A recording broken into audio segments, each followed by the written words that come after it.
불과 3년 전만 하더라도 우리가 사용하는 TV, 스마트폰, 패드, 노트북 등 모든 전자기기들이 대부분 LCD를 사용해왔습니다. 여기 UB 리서치의 조사 자료를 보시면 2016년도에 LCD 비중이 무려 84%, OLED는 16%에 불과하였습니다. 간혹가다 LCD가 OLED보다 좋다고 말씀하시는 분들도 계신데요. 굳이 억지로 LCD가 좋은 점을 포장해서 말하면 OLED보다 오랜 기간 사용되어 왔기 때문에 기술의 노련미를 찾아볼 수 있다 정도이고, 좀 더 솔직하게 말하면 노후화된 기술이죠. LCD는 OLED보다 시야각도 좁고 명암비도 제한된 데다가 응답 속도가 매우 느립니다.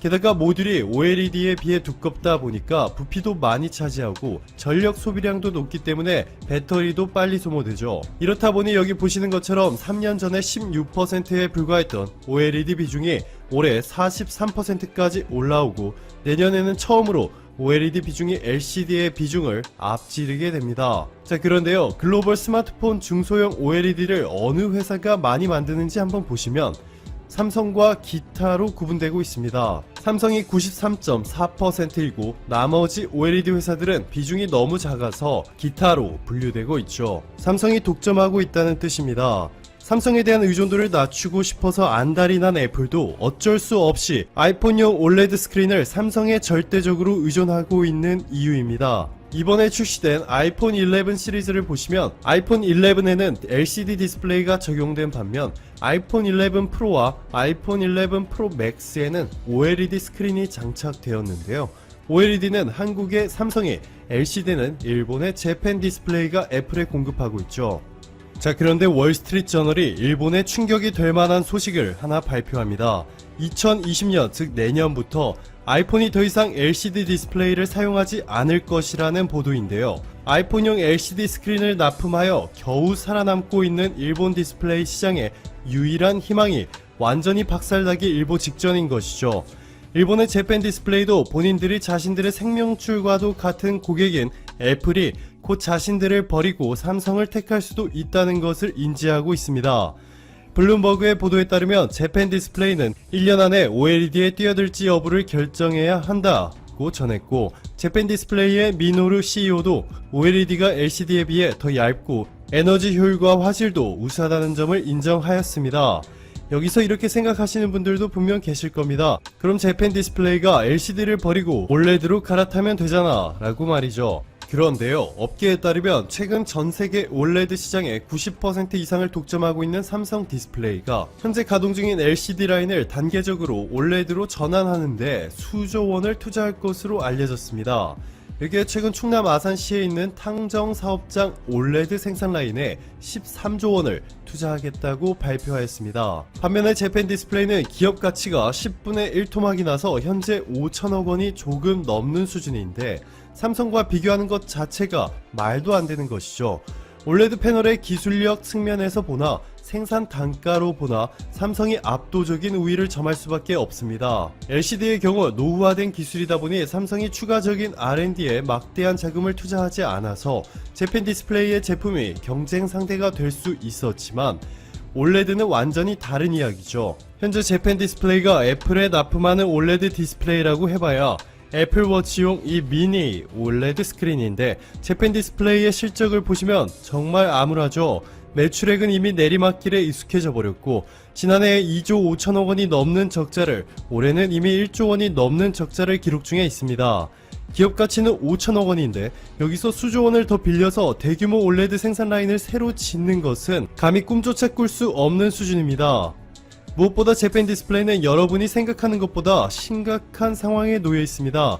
LCD가 대세일 때는 한국에 대한 의존도를 낮추는 차원에서 애플이 재팬 디스플레이를 채택해 주었지만 애플 판매량이 예상보다 저조하자 2년 만에 3조 5천억 원이 넘는 적자를 기록하였고, 올해 4월에는 재팬 디스플레이에 9천억 원을 투자해 주기로 했던 중국 펀드가 최근 투자를 철회해버렸습니다. 말이 투자지 사실 심각한 위기에 처한 재팬 디스플레이를 긴급으로 구제할 자금이죠. 보시는 것처럼 로이터 통신의 보도에서도 긴급 구제라는 뜻의 베일아웃이라는 단어를 사용한 것을 확인할 수 있습니다.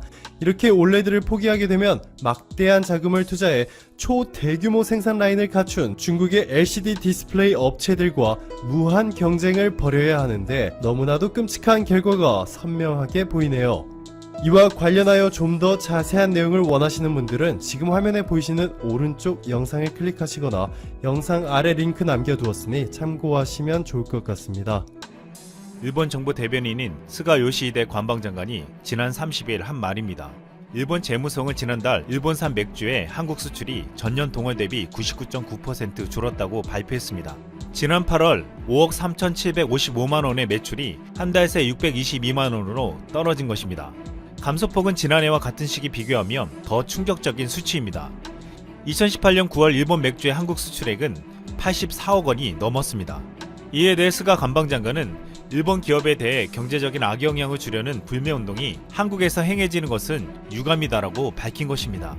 그는 한일 양국 정부의 관계가 엄중한 상황이어도 국민 간의 교류와 경제활동은 계속해서 제대로 행해져야 한다며 한국 측의 현명한 대응을 기대한다고 주장했습니다. 그러나 지금 현재 한국 국민들은 너무나도 현명하게 대응하고 있습니다.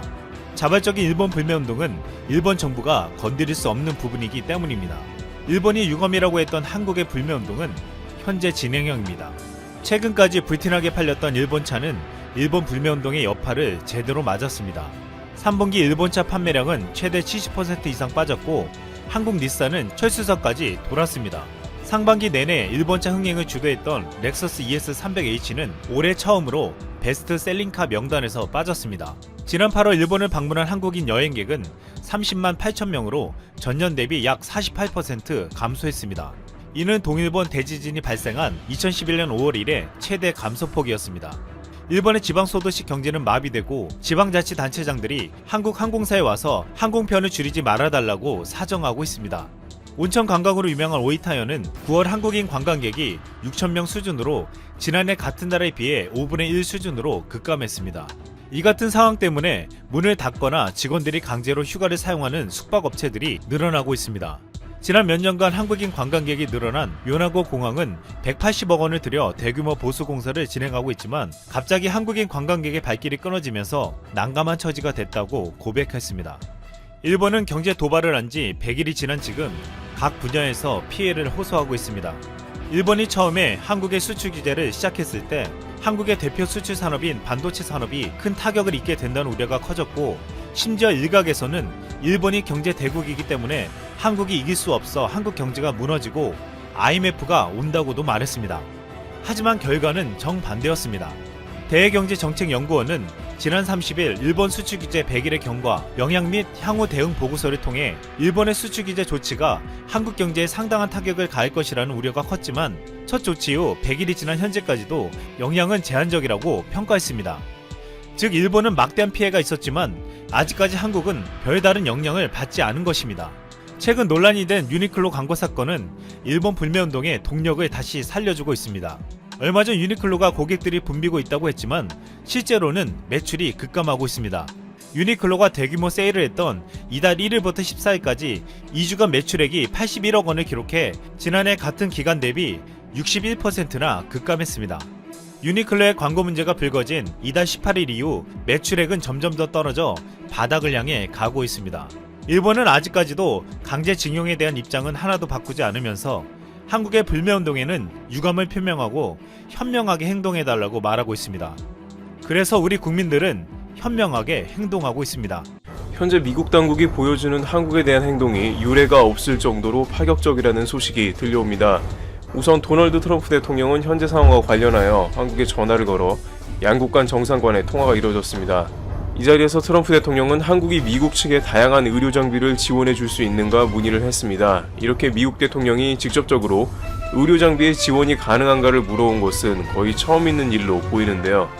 이 배경에 대해서는 현재 미국도 뜻밖의 상황에 준비가 제대로 된 것이 거의 없고 한국의 장비가 매우 우수하다는 정황이 포착이 되자 미국 내에서는 한국의 드라이브 시스템을 비롯해 각종 장비를 서둘러 도입해야 한다는 목소리가 컸습니다. 특히 일부 의원들은 당장 구글에서 한국 회사를 찾아서라도 테스트 키트 등을 수입해야 하는 게 아니냐고 호소를 했습니다. 상황이 이러다 보니 도널드 트럼프 대통령도 양국 정상과의 통화에서 한국 장비의 지원을 거론할 수밖에 없었던 것입니다. 이에 따라 문재인 대통령도 국내 여유분이 있으면 최대한 지원하겠다고 답했습니다.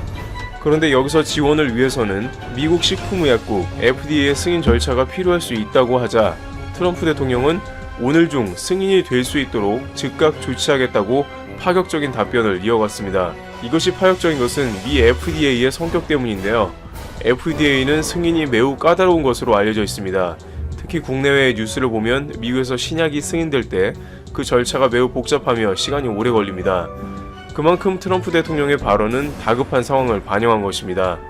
FDA는 이와 관련하여 이러한 방식이 다소 리스크가 있다는 것을 알고는 있으나 상황 대처와 관련해서 유연한 방식으로 규제를 풀 수 있다고 시사했습니다. FDA의 스테픈 한 커미셔너는 민간 기업도 시장에 판매 가능하도록 하겠다고 밝혔습니다. 또한 FDA는 뉴욕처럼 각 주에서도 새로운 진단 테스트를 승인할 수 있도록 허가할 것이라고도 덧붙였습니다. 이러한 FDA의 빠른 움직임의 중심이 되고 있는 것은 한국 테스트 키트라고 전해지고 있습니다.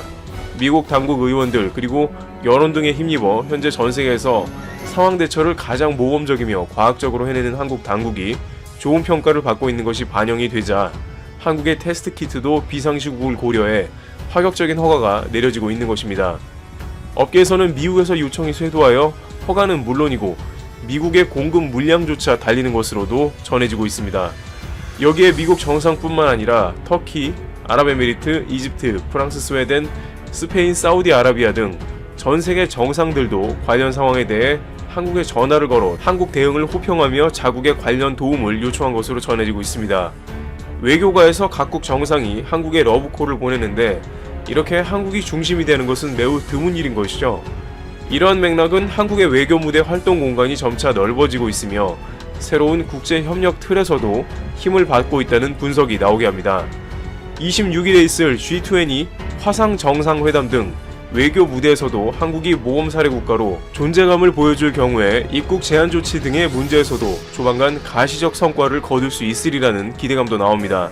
현재 한국은 기업인들이 해외 입국이 가능해야 경제의 숨통이 더욱 트이므로 건강 확인서를 통한 예외적인 입국 허용 조치를 받는데 정책 역량을 집중하고 있습니다. 바로 이럴 때 한국의 뛰어난 대처 능력은 상대 국가로 하여금 그러한 허가를 내줄 수 있는 근거가 되는 셈입니다. 트럼프 대통령은 이날 통화에서 한국이 굉장히 잘하고 있다며 양국 간의 공조를 독려했습니다. 미국은 한미 통화 스와프나 양국 공조, 입국 허가 유지 등 한국 우방의 모습을 보여줍니다. 그러나 이 모든 것이 진짜 실력을 증명하지 않고서는 국제사회에서 우방 대접을 받기는 쉽지 않았을 것입니다. 과거의 실수를 딛고 오랜 기간 준비해왔던 대한민국의 역량이 진짜 위기가 닥쳐왔을 때 빛을 발하고 있습니다.